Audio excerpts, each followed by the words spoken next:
we are with Angeli VanLaanen. She competed in the women's freestyle skiing halfpipe event at the Olympics in Sochi this year. That path to greatness wasn't an easy one for her. She has gone through some ups and downs, overcoming Lyme disease.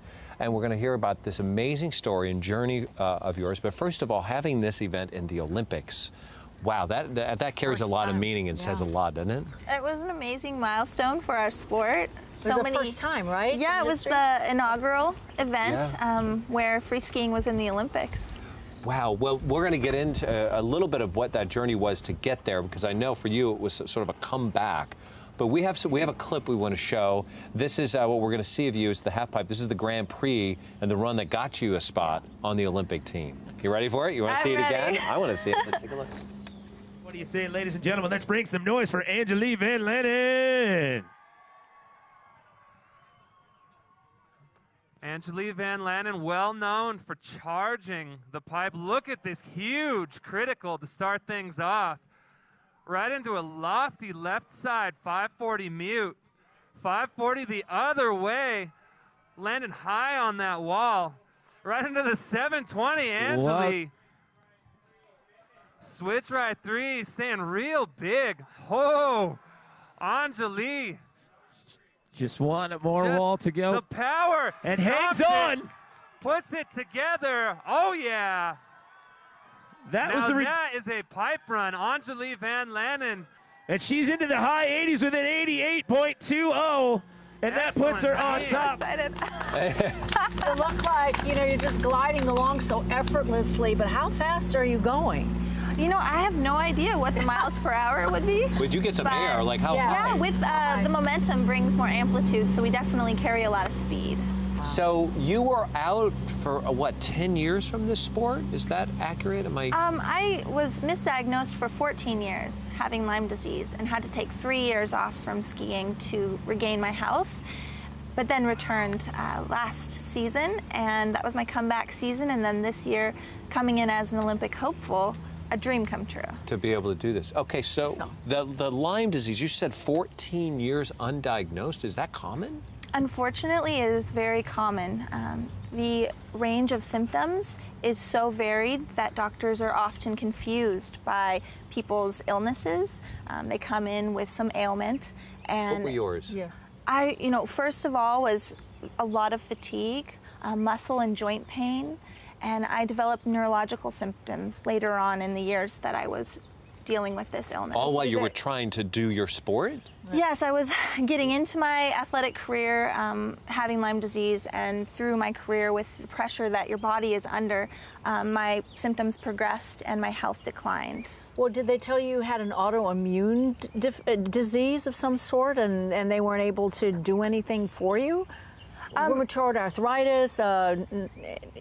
There's just so many diagnoses over the years that they thought maybe I had, but in the end it was actually a few doctors that suspected it was in my head, which was traumatic for me, knowing that something was wrong with my body, not knowing what it was, and then having someone question, my own experience. Well, obviously it wasn't in your head. You got this Lyme disease. Where does it come from? Lyme disease it's caused by a bacteria that's transferred from a tick bite, and that bacteria attacks your system, so it can really affect any function. And from a tick, like a tick that you would get in the woods? Yeah, if you a went very out? small bug. It's a little bug that has little black legs, right? Like and these. it's like those bugs. Well, there it looks giant, but they're tiny, yeah, right? They're little teeny tiny. It can be as small as a poppy seed.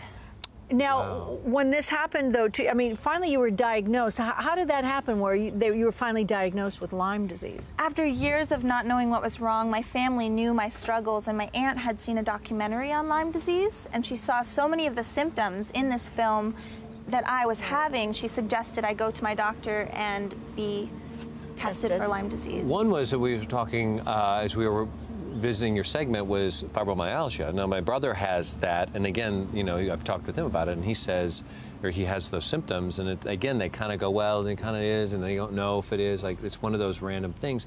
Were you sort of suggested or suspected of having something like that? Is it similar? I actually had a diagnosis similar to fibromyalgia, but without a lot of the complications. But I had so much fatigue, they thought I had mono. Yeah. For years, Right. and you know, eventually just said it's chronic mono, which really there's no cure for or no way to treat. So it was a very hopeless string of years before I was diagnosed, because I was just coming back to the doctor and having no solution. Well, how were you treated for it?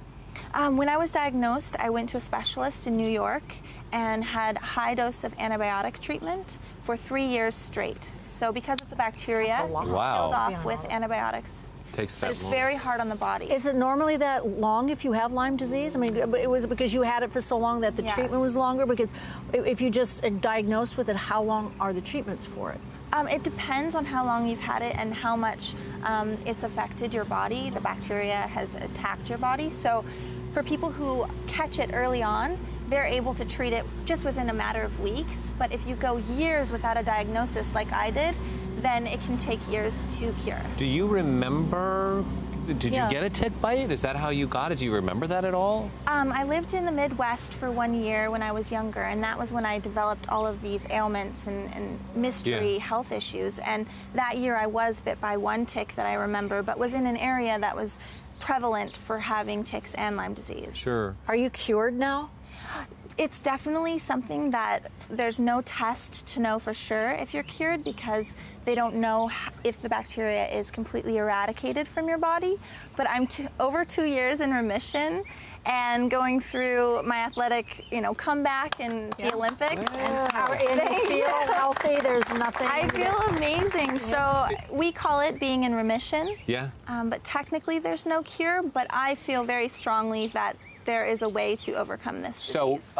I grew up in the Midwest. We had ticks all the time. Fortunately, didn't have, to go through you, but what you went through. But is there a proper way? Because we've always debated, how do you pull out a tick?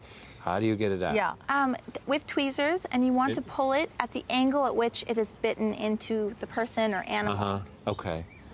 Is there a big message that we want people to walk away with from this? I mean, Absolutely. Just not to be afraid to go out and to experience the summertime in nature, but to be aware of, areas that might have ticks, and to check your animals, check your family as you come in from the outdoors.